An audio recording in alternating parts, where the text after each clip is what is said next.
हे आम्ही असे सगळे माणसं माहित नाही, म्हणजे काय काय झालं माहित नाही. आता तो आमचा जो हा होता प्रकाश, तो डिवाईन झाला.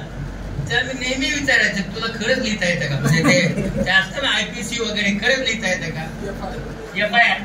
त्याला कधी मला आयुष्यात नाही वाटलं त्याला FIR लिहिता येत असं, पण तो डिवाईन झाला. म्हणजे ही सगळी माणसं मोठी मोठी झाली. पडवत कचऱ्याला तर हे मिळालं, छत्रपती अवॉर्ड मिळाला. म्हणजे आमच्या 6 लोकांना 6 ठिकाणी आम्ही शिखरावर पोहोचलो. का? त्याचं कारण असं आहे की आमची निवळ मैत्री, आजही आमची निवळ मैत्री. आमच्या या 6 जणांमध्ये एकमेकाचा कसलाच स्वार्थ नव्हता, आजही नाही, पुढेही असणार नाही. पण निवळ मैत्री. एक फोन केला, कुणीही विचारलं नाही तू कसं येणार आहेस,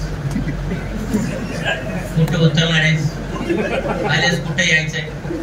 हे सगळं जर मला विचारलं असतं तर बीडकर कसे ते, आपलं देखील ते जपलं पाहिजे, कुणीही विचारलं नाही.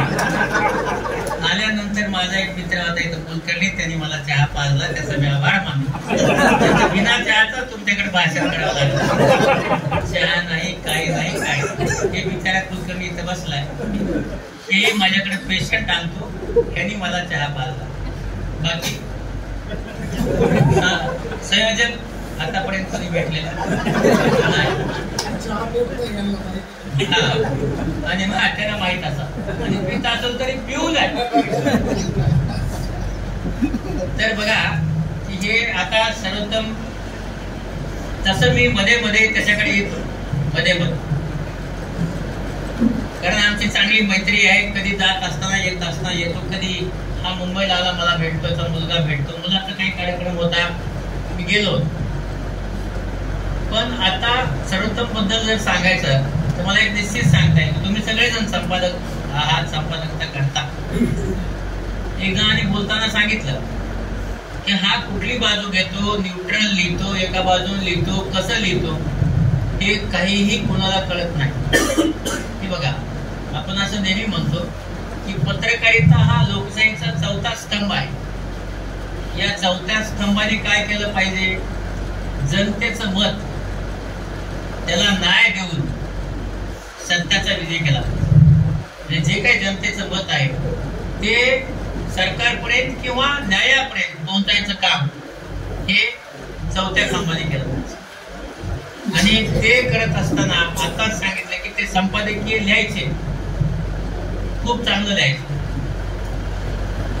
संपादकीय हे अतिशय जड लिहिलं, त्याच्यामध्ये काही हास्याचं घातलं नाही किंवा एखादं उकळी फुटायचं घातलं नाही तर कोणी वाचत नाही.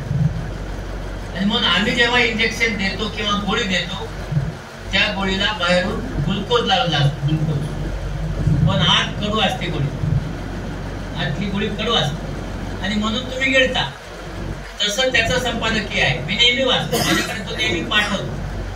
मी वाचायचं कारण मध्ये बीडमध्ये काय चाललंय, कसं आहे, गावाकडचं सगळ्या गोष्टी वाचायला मिळतात, आणि म्हणून त्याचा मी लेख वाचत असतो.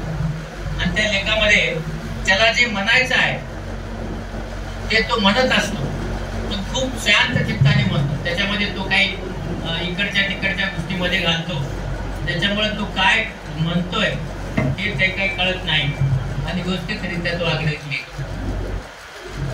पण संपादक म्हणून बीड जिल्ह्यामध्ये काम करत असताना त्यांनी एक गोष्ट निश्चित केली आहे की बीड जिल्ह्यातल्या, उस्मानाबाद जिल्ह्यातल्या, किंवा आता धाराशिव जिल्ह्यातल्या, लातूर जिल्ह्यातल्या या सगळ्या लोकांना न्याय द्यायचं काम केलं. म्हणजे जे काही